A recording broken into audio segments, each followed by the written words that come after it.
Hey budget gardeners, Vita Loca here. Join me today as I give you a tour of my mid-April garden. So let's go.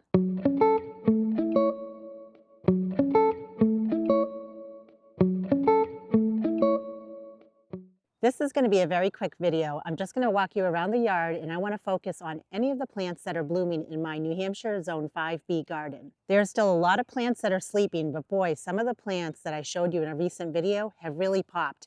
I don't want to miss this opportunity. I want to show you what's blooming right now. So let me turn the camera around and let's walk around the yard.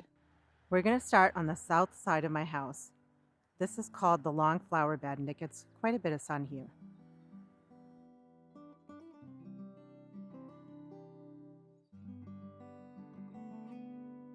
We just have to start with these beautiful pink flowers. They are called fumewort. They are a spring bulb, and they're one of the first spring bulbs to bloom in my yard.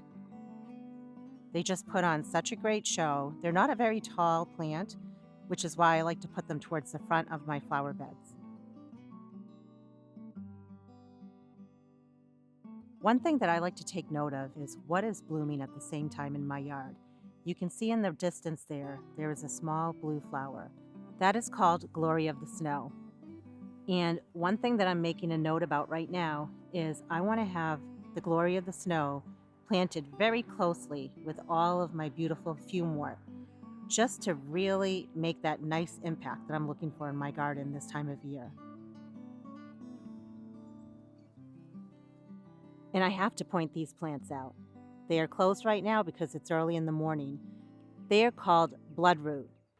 Bloodroot is an ephemeral plant, and it only will bloom for a few days and then it will drop its petals. I want you to notice how neat the leaves are. They basically unfurl, and after the blooms go by, the leaves actually get taller and bigger. They're very striking. I have things planted in such a way so that when the pink fumewort is no longer blooming, the yellow daffodils will bloom next.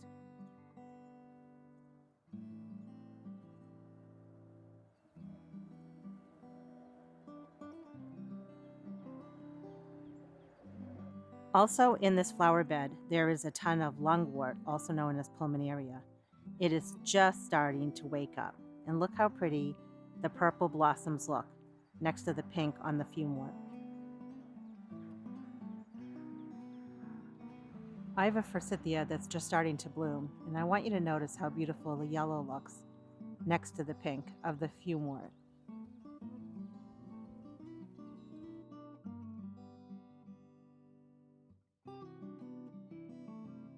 The front walkway is waking up and there's a lot of color happening in here.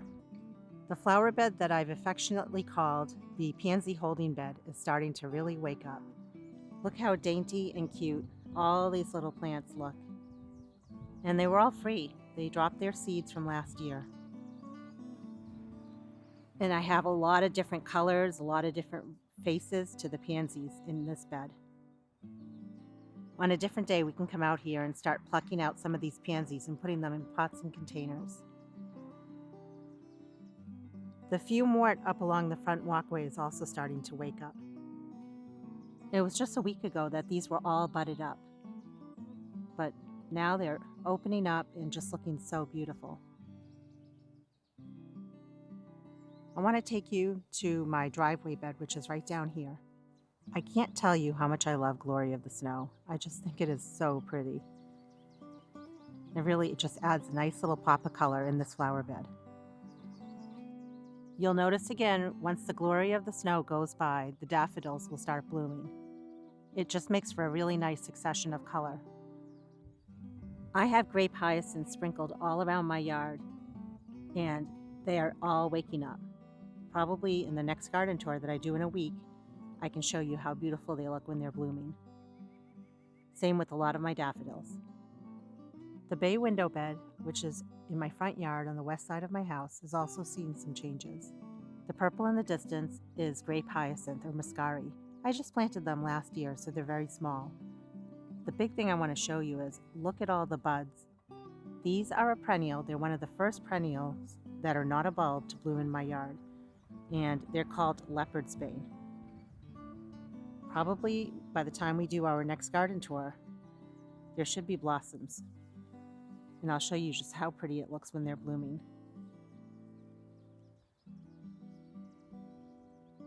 I have a few hellebores in my yard, and they're really starting to put on a show.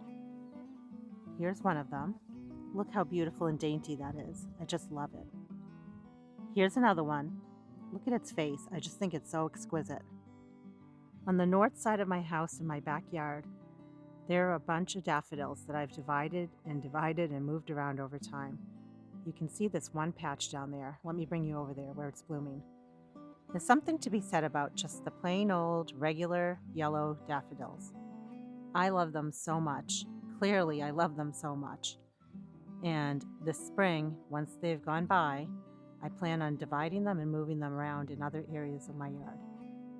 But I had to show you these because they are just starting to bloom. In my backyard, I have a few forsythia bushes. Some that bloom earlier, some that bloom later. In the very far distance there is one that's blooming, but the reason I'm down in this area is I wanted to show you I have a forsythia that's blooming here as well. Just starting to bloom, and it looks so pretty. To me, forsythias are a sign of spring. The alpine squill is still blooming, but it's starting to fade and go by. The striped squill is still looking so pretty. Isn't it just something unique and different? I just love the color on striped squill.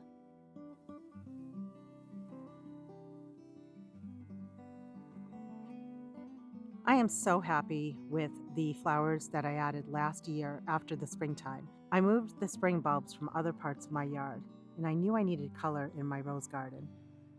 Look how pretty that is. The crocuses towards the front have already gone by, and now that they've gone by, we are packed with a lot of color from the glory of the snow. And I made a conscious effort when I moved bulbs from other parts of my yard into this bed to make sure that I had crocuses that would bloom first, but then as soon as the crocuses would go by, we would have the glory of the snow. Once the glory of the snow goes by, shortly thereafter, a whole bunch of daffodils are going to bloom in the rose garden.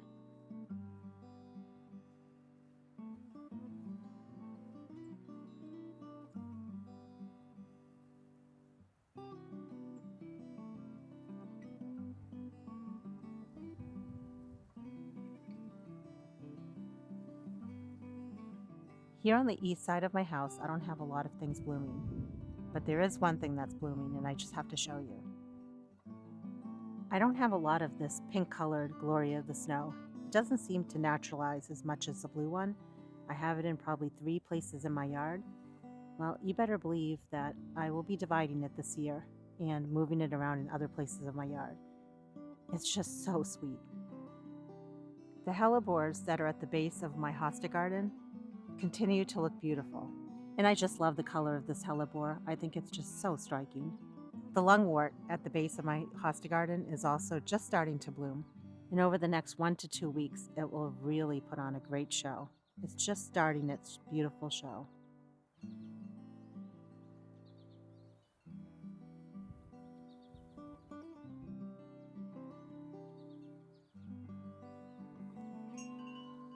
On the south side of my house, in the old arborvitae bed, the glory of the snow is just starting to put on its show.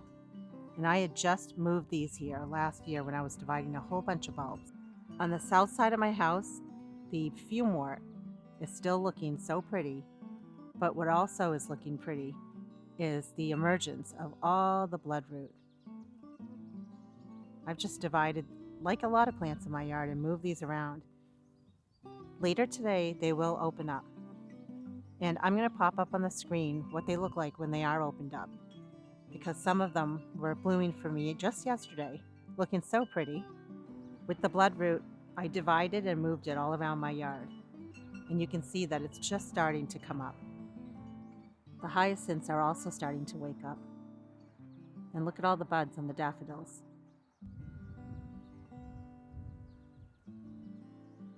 And then we have more glory of the snow, and the Muscari or grape hyacinths are just budded up.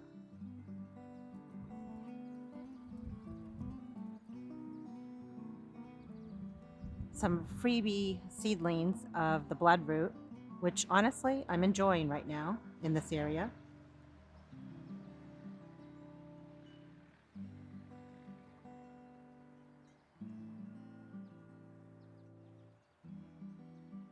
And on the other side of the rock, there are some more hyacinths that are just starting to bloom.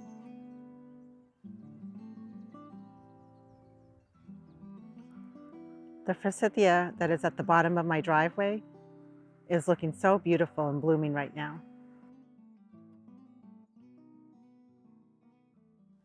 I think it's so important for you to walk around your garden almost daily and just look at how your garden is changing. I'm really trying hard this year to do the same thing. Do it in the morning when you're having your morning coffee, or maybe do it at night after a long day of work, or maybe do it both times. But really enjoy your own gardens. Take notes, take pictures. That's what I'm trying to do, and I definitely want to share that with you. I hope you enjoyed this mini garden tour. If you have any questions or comments, as always, I love hearing from you. And until the next video, make it a great day with gardening.